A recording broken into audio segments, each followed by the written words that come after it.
Lyra had never belonged anywhere. In the small pack where she was born, whispers followed her like shadows. Some called her cursed, others unworthy. But no one ever used her name with warmth. Even her own family had kept their distance, unsure how to treat an Omega who seemed to carry both quiet strength and a storm of misfortune. The forest had always been her only friend, its tall pines bending in sympathy whenever she passed, and its paths guiding her when humans or wolves would not. She was alone when the letter arrived, delivered by a crow with feathers black as midnight. Its envelope was sealed with crimson wax, and the script was elegant, almost regal. To Lyra, Omega of the Forgotten Bloodline. You have inherited what has been waiting for you, hidden for decades. Seek the cabin in the northern pines. There, your fate will be revealed. Lyra read it 3 times, thinking it must be a mistake. The northern pines were rumored to be cursed. Few dared to travel there. And those who did, seldom returned unchanged. And yet, something in the words called to her. A quiet tug deep in her chest.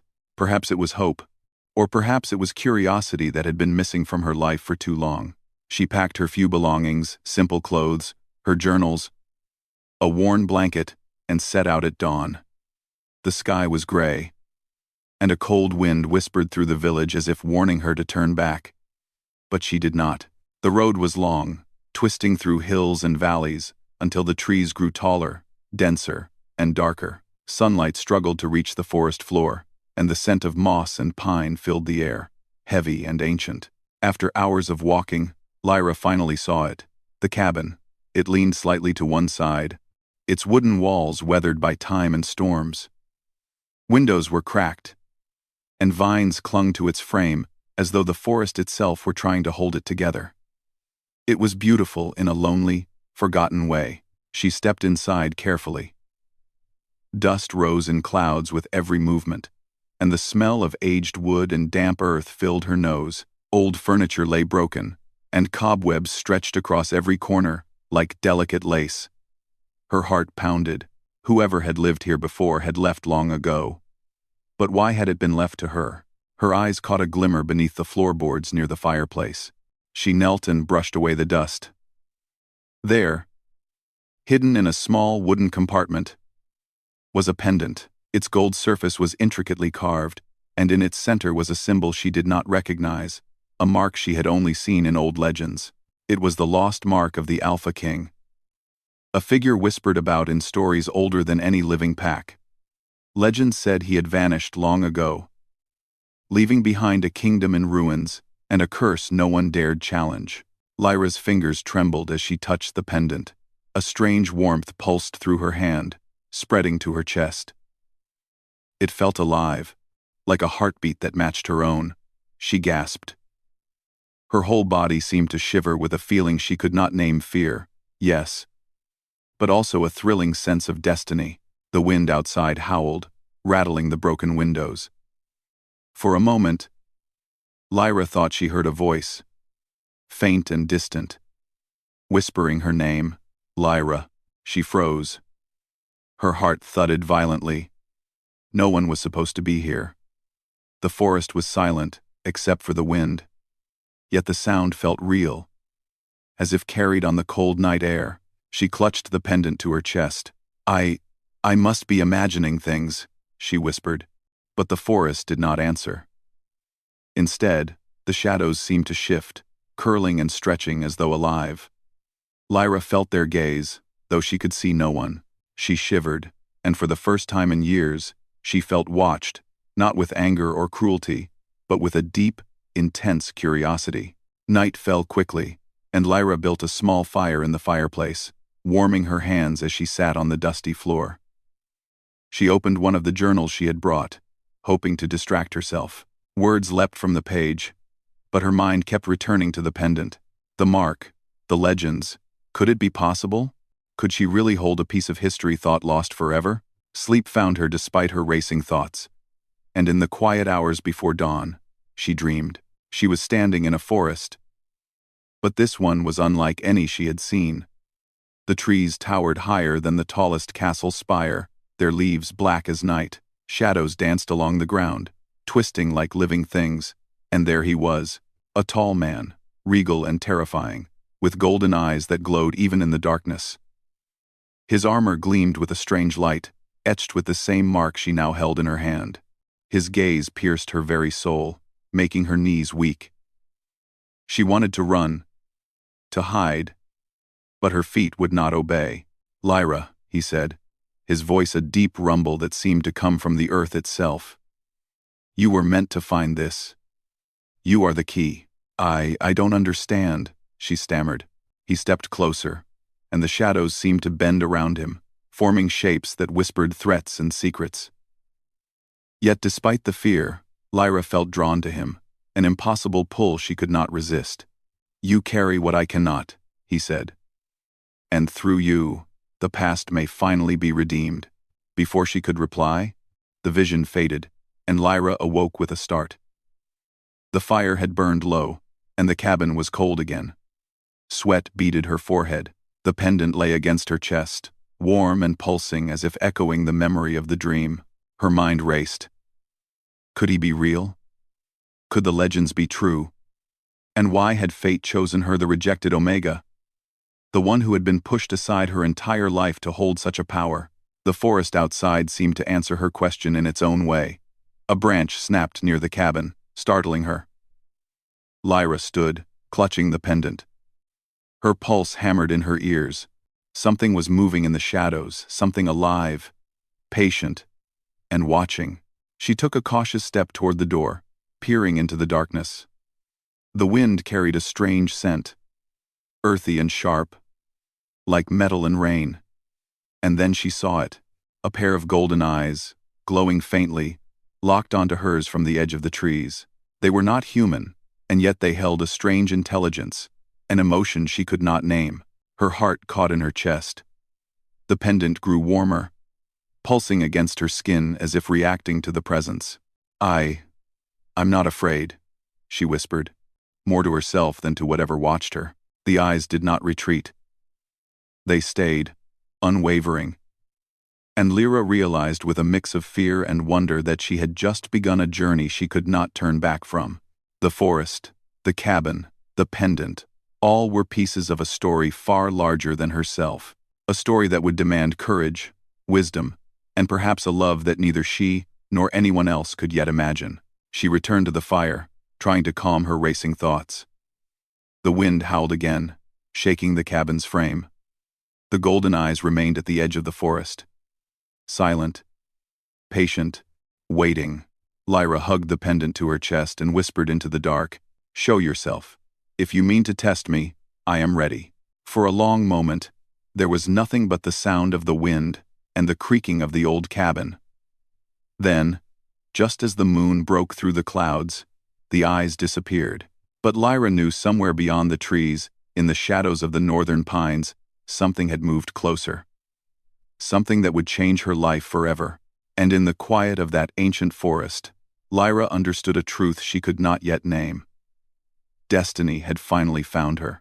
The first rays of sunlight broke through the thick canopy of the northern pines, casting long, golden beams that danced across the forest floor. Lyra sat at the edge of the cabin, the pendant still clutched tightly in her hand.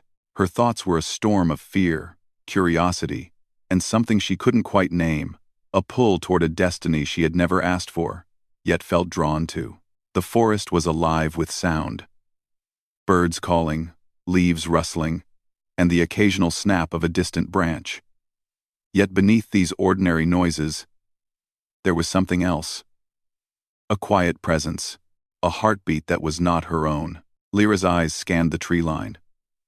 The golden eyes from the previous night had vanished, but the memory of them lingered, burning in her mind. Every instinct in her body warned her that she was being watched, and yet, she did not feel entirely afraid. There was a strange, magnetic pull she could not resist. She rose, careful not to make a sound, and moved toward the edge of the clearing.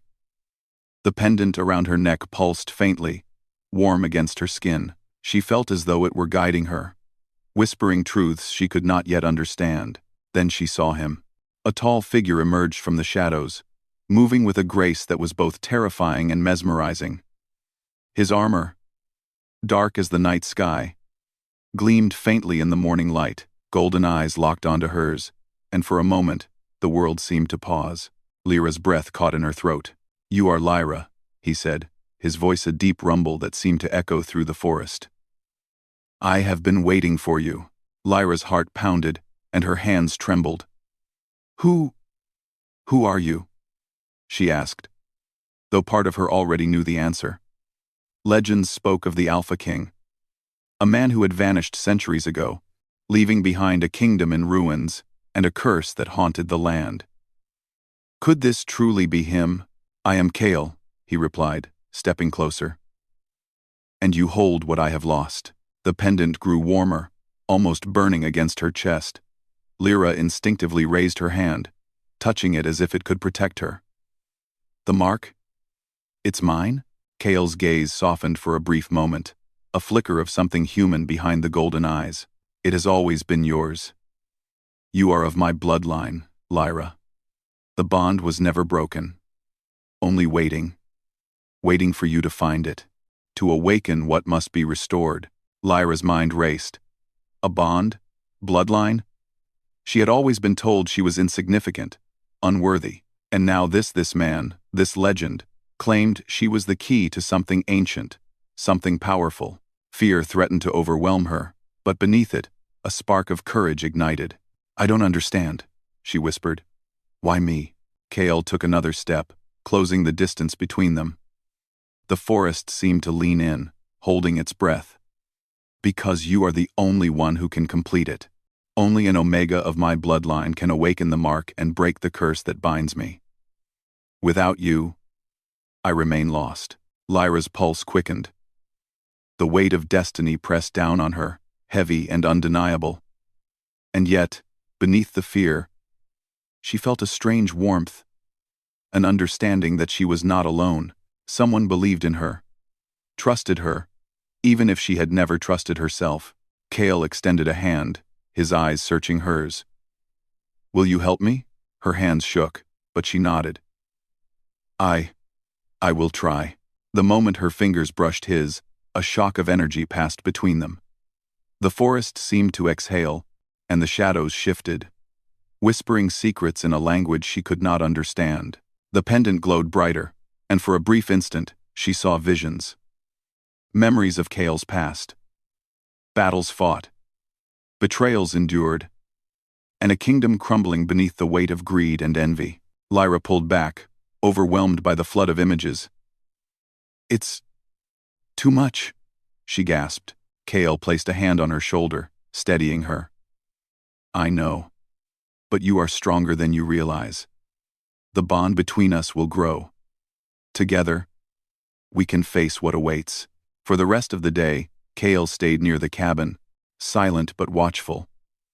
Lyra explored the forest cautiously, finding signs that she was not the first to travel these paths. Ancient carvings in tree trunks, stones arranged in intricate patterns, and faint symbols etched into the moss hinted at rituals long forgotten. The forest was alive with magic. And Lyra began to understand that the pendant was only part of the story. That evening, as the sun dipped below the horizon and shadows deepened, Kale spoke again. "The curse is not only mine," he said. "It spreads through the land, through those who claim what was lost without understanding its power. You must learn its rules, Lyra, or we will both be consumed." Lyra nodded, determination hardening her features. She had survived rejection, solitude, and fear. She would survive this too, and yet... Her gaze kept drifting to Kale, to the strength and vulnerability coexisting in him, and she felt something stirring in her chest she could not name. The night grew colder. Lyra built a fire, and Kale knelt beside it, his golden eyes reflecting the flames. Silence stretched between them, comfortable yet charged with unspoken thoughts. Lyra realized that in this stranger, this legendary Alpha King, there was a reflection of her own loneliness, a pain she had never allowed herself to acknowledge. Suddenly, a noise shattered the quiet. A branch snapped somewhere in the forest, followed by a soft rustling. Lyra froze, clutching the pendant. Kale's gaze sharpened. alert and predatory. "They are here," he said softly. Lyra's heart raced. "Who?" "Shadows bound to the curse," Cale replied. "They guard what was lost. They test those who dare to claim it." Before she could ask more, movement appeared at the edge of the clearing. Dark forms, indistinct but menacing, emerged from the trees. Lyra felt a cold wash of fear, but Cale stepped forward, a barrier of strength and authority. His voice rang out, commanding and clear. "You will not harm her. She is mine to protect." The shadows hesitated, then retreated, vanishing into the forest as silently as they had appeared. Lyra exhaled, trembling. Cale turned to her, concern softening the harshness of his features. "Do you see now why you are needed?" he asked. Lyra nodded, swallowing hard. "I do, and I will not fail you." Cale studied her for a long moment, and for the first time, Lyra felt that he saw her not as an omega, not as a pawn of destiny, but as a person, strong and capable. It was a look that both thrilled and terrified her. Night deepened, and the cabin grew colder. Lyra lay in the small bed she had set up, the pendant warm against her chest. Sleep came reluctantly, and once again, dreams found her. In her dream, the forest was darker than before. Shadows writhed like living things, whispering threats and secrets in a language she could almost understand. And Cale was there, but different, more distant, haunted by a pain that pierced her heart. "You are the key, Lyra," he said, his voice echoing through the dream. "Without you, I am lost. But with you, we may both be free." Lyra reached for him, but the shadows twisted between them, separating them with cruel precision. She woke with a start. The fire reduced to glowing embers, and Cale was still awake, standing at the window, staring into the forest. He turned as she stirred. "They are watching," he said softly, "and soon, they will test us both." Lyra swallowed her fear. She had come here alone, rejected by her own world. But now, she was not alone. And whatever awaited them in the northern pines, she knew she would face it by Cale's side. The forest outside whispered, alive with unseen eyes. The Alpha King had returned, and the bond between them had begun. But the shadows were patient, and their tests would not wait. Lyra's journey into the heart of the curse and the heart of destiny was only beginning. The first snow of winter fell softly through the trees, blanketing the northern pines in a quiet white. Lyra watched it from the cabin window, her breath fogging the glass. The forest, once a sea of greens and browns, now shimmered in frost and shadow. Beautiful, yet dangerous. The pendant around her neck pulsed faintly, like a heartbeat in sync with her own. Cale stood beside her, tall and silent, his golden eyes scanning the forest. Even in the cold, his presence radiated power, and Lyra felt the pull of it deep in her chest. He had grown closer to her in the days since his arrival, sometimes distant, sometimes tender, but always commanding. She felt both drawn to him and afraid, as though the very air around him carried the weight of a destiny she was only beginning to understand. "They are near," Cale said softly, his voice like the low rumble of a coming storm. "The shadows will test us tonight." Lyra nodded, clutching the pendant. She could feel it thrumming against her chest, warning her, guiding her. "I'm ready," she said, though a part of her trembled. Cale studied her for a long moment. "Being ready is not enough," he said. "You must trust yourself, and trust me." Before she could reply, a chill wind swept through the cabin, extinguishing the small fire. The room plunged into darkness, and Lyra's heart leapt. She could hear them shadows moving in the forest. Silent, patient, circling. She could not see them, but their presence pressed against her senses, testing her courage. Cale stepped forward, placing a hand on her shoulder. "Stay close," he whispered. "Do not let fear control you." Together, they stepped outside. The snow crunched beneath their feet, a crisp sound that seemed too loud in the quiet forest. The trees stretched high, their branches heavy with frost. And between them, darkness moved like a living thing. The shadows emerged suddenly. Dark figures with no clear form, their edges shifting and flickering as if made from smoke and fear. Lyra's breath caught, but Kale moved in front of her. A protective barrier, the pendant on her chest glowed brighter, a light that seemed to push back against the shadow's presence. Lyra, Kale said firmly, remember who you are. The mark responds to courage, not fear. Lyra drew a deep breath. The memories of rejection, loneliness, and survival filled her mind. She was not weak. She had endured years of scorn and solitude. She was stronger than she realized. She raised her hand, feeling the warmth of the pendant spread through her body like liquid fire. The shadows hesitated, recoiling as if sensing her newfound strength. Kale's eyes glowed, and he stepped forward, commanding the air around him. Together, their bond, their shared energy pushed the shadows back. They shrieked, a soundless, chilling echo that sent shivers down Lyra's spine before dissolving into the white forest. Lyra fell to her knees, trembling, her chest heaving. Kale knelt beside her, placing a gentle hand on her back. You did it, he said softly. You were stronger than you believed. Her eyes met his. And in that moment, she felt something shift between them. Not just power, but trust, understanding, a fragile connection that had begun to grow. And yet, the fear lingered. She could see it in Kale's expression too. He was haunted, carrying centuries of pain and regret that she could barely imagine. Kale, she whispered, why did this happen to you? Why did the curse come? He sighed, his gaze distant. I was betrayed by those I trusted most. My kingdom fell, and the curse bound me to shadows, to loneliness, to waiting. I was not meant to survive without someone to restore what was lost. Lyra's heart ached at the depth of his pain. She reached out, placing her hand over his. The warmth of her skin against his chilled fingers felt like a small bridge between two broken hearts.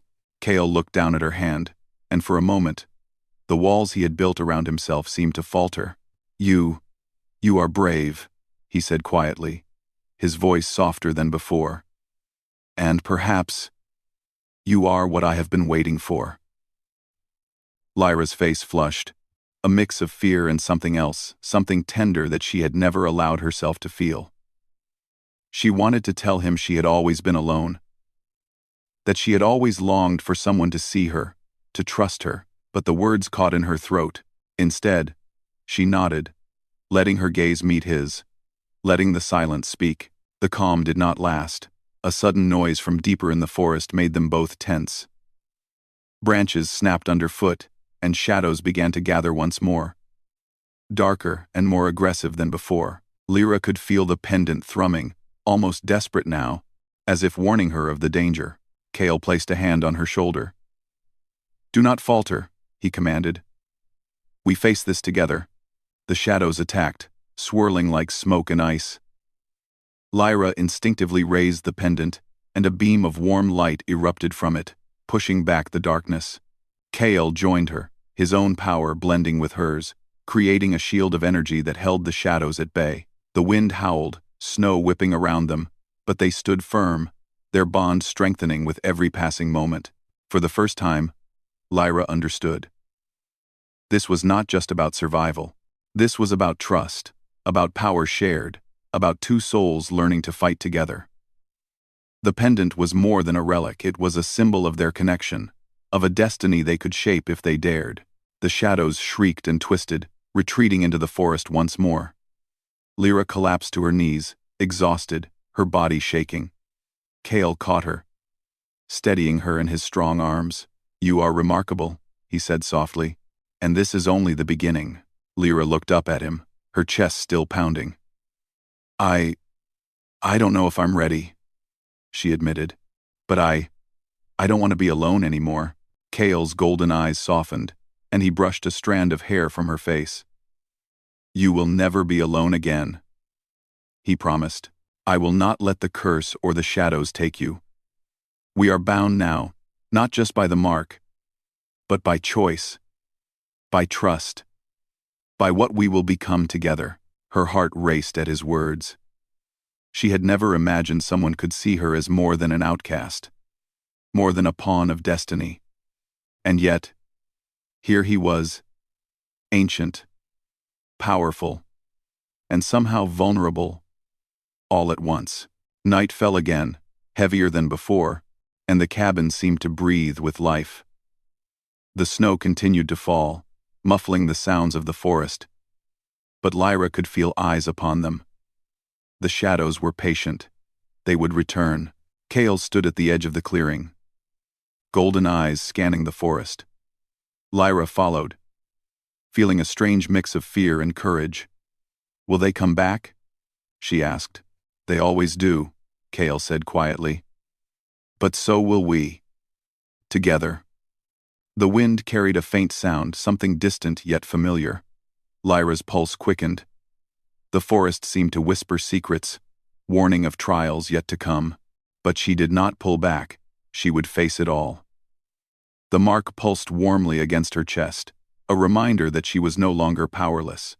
Cale turned to her, his expression unreadable. "The shadows are only the first test," he said. "There are greater forces waiting. And you will be at the center of them all." Lyra nodded, gripping the pendant. Fear was still there. But beneath it was something stronger. Determination, courage, and a fragile hope that perhaps, just perhaps, she had found her place in the world.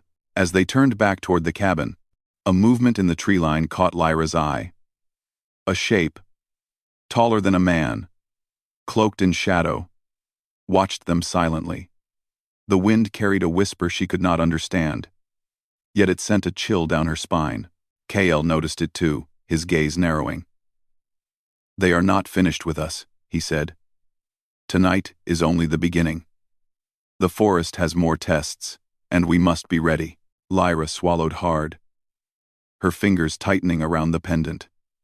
She had faced rejection, loneliness, and fear before. Now, she faced something far greater, something that would challenge not only her courage but the very bond forming between her and the Alpha King. And yet, as she looked up at Cale, standing like a guardian between her and the shadows, she felt a small, undeniable spark of hope. Perhaps together, they could survive what was to come. Perhaps together, they could rewrite the story the forest had written long ago. The first snow had fallen, covering the northern pines in silence. But in that silence, a new power was awakening, a bond that could not be broken, a mark that could not be ignored, and two hearts beginning to beat in unison against the darkness. The northern pines were quiet now, but an uneasy stillness hung in the air. Snow had thickened, blanketing the forest in a cold, pristine silence that hid more than it revealed. Lyra stood at the edge of the cabin clearing, the pendant warm and pulsing against her chest. She felt the rhythm of it sync with her heartbeat. And with it, the knowledge that the final challenge of the curse was near. Cale stood beside her, his golden eyes scanning the forest with unwavering focus. He looked powerful, ancient, and yet somehow fragile, a king shaped by centuries of betrayal and sorrow. Lyra studied him, noting the subtle tension in his shoulders, the faint tremor in his fingers. The curse had left its mark, not just on the land, but on him, and now, the resolution of centuries of pain depended on them both. "They are coming," Cale said softly, his voice low but steady. "The forest itself will test us. Only together can we survive what awaits." Cale. Lyra clenched the pendant, feeling a warmth that spread through her body like sunlight breaking through clouds. "I'm ready," she said. "I won't let you face this alone."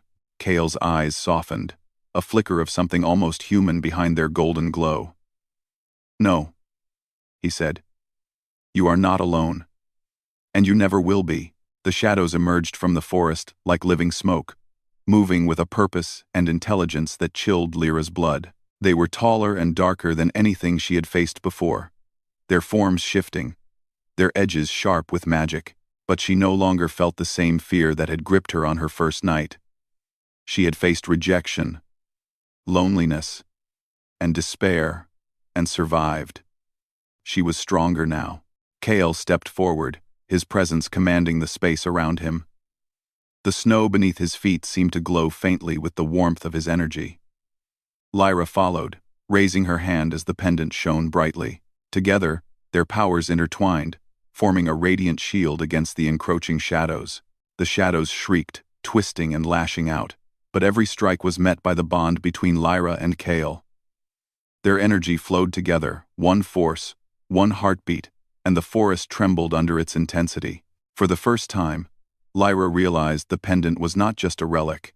It was a conduit of their connection, a symbol of trust, courage, and destiny. "Lyra," Kale said, his voice carrying over the storm of shadows. "Do not falter. Remember who you are." Lyra drew a deep breath, letting memories of her past fill her mind. She remembered the cold stares, the whispered insults, the feeling of being invisible, and she remembered the forest, always patient, always guiding. And now, she remembered Kale. She was no longer just a rejected Omega. She was a force, a part of something greater. The shadows surged again, but Lyra met them head-on. Light poured from the pendant, strong and unwavering. Kyle joined her, their hands brushing as their powers merged fully. The force they created did not merely repel the darkness, it transformed it. The shadows wavered, then split, revealing shapes that were no longer threatening but sorrowful, trapped spirits, bound by the curse that had haunted KL for centuries. Lyra gasped. "They're not evil," she whispered. "No," Kyle said, his voice heavy with understanding. "They are the remnants of what was lost. They have waited for release." Together, they extended their energy, their bond radiating warmth, courage, and compassion. One by one, the shadowed forms dissolved into snowflakes, their cries turning into whispers of gratitude that drifted into the forest. Lyra felt tears sting her eyes, not from fear, but from relief. From the realization that even darkness could be healed. The final shadow lingered, taller, darker, and more powerful than the rest. Its presence pressed against Lyra's mind, challenging her, testing her courage. Kale placed his hand over hers, steadying her. "We face this together," he said. "Do not let it divide you." Lyra inhaled deeply, summoning every ounce of her strength. She closed her eyes, letting the warmth of the pendant and the bond with Kale flow through her. When she opened them, golden light blazed from the mark on her chest, and she felt an energy that was both hers and Kale's surge into the shadow. With a final, echoing cry, the darkness shattered, scattering into the winter sky like glittering ash. Silence fell once more, but this time, it was peaceful. The forest seemed to breathe, alive with renewed magic, no longer burdened by the weight of the curse. Lyra collapsed into the snow, exhausted but elated. Kale knelt beside her, his hand brushing snowflakes from her hair. You have done it," he said softly. "We have done it." Lyra looked up at him, her chest heaving. "We really did?" Kale's golden eyes softened, a warmth breaking through centuries of pain. "Yes. The curse is broken. The forest is free. And I am free as well." Lyra's heart swelled with something she had never known. Pride, relief, and a tender, unspoken emotion she could not yet name.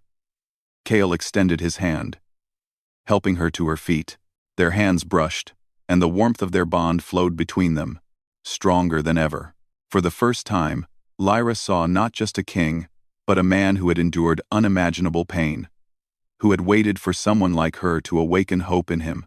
And for the first time, Kale saw not just an Omega, but a partner, a force capable of standing beside him, equal in courage and strength. The wind carried the faint scent of pine and snow as Kale spoke again. "The forest will always remember this night," he said, "and so will we. You have proven yourself beyond measure, Lyra. Beyond destiny." Lyra blushed, feeling a warmth that had nothing to do with the cold. I couldn't have done it without you," she whispered. Cale shook his head gently. "No, you were always capable. I only guided you. But I am glad I was here to witness it."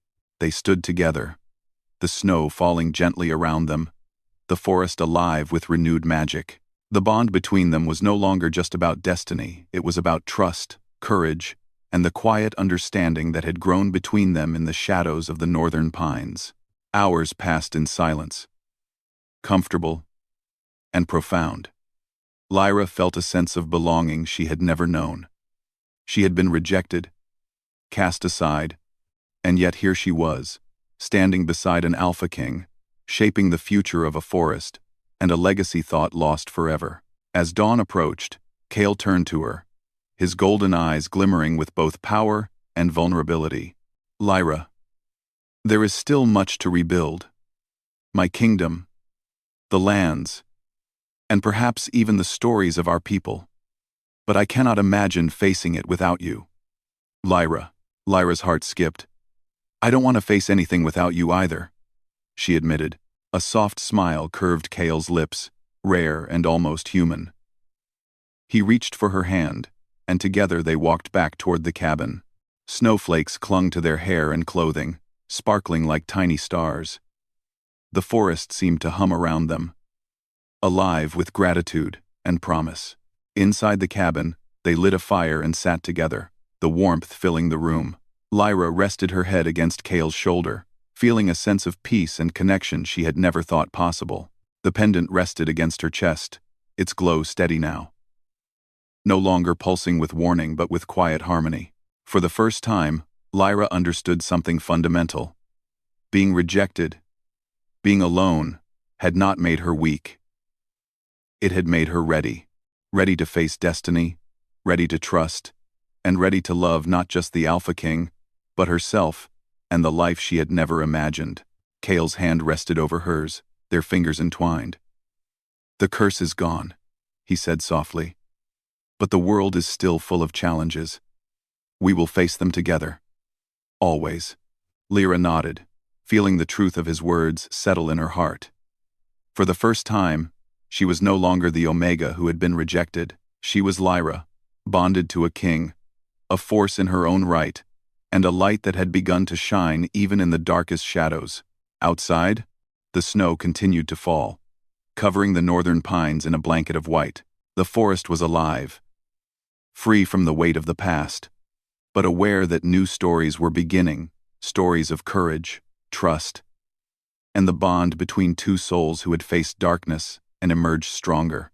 Lyra looked at Cale, her eyes reflecting the firelight and the growing dawn. "We did it," she whispered. Cale's golden eyes softened, and he drew her close. "Yes," he said, his voice quiet but full of certainty. "And this is only the beginning." The northern pines whispered in the wind, a promise of new beginnings.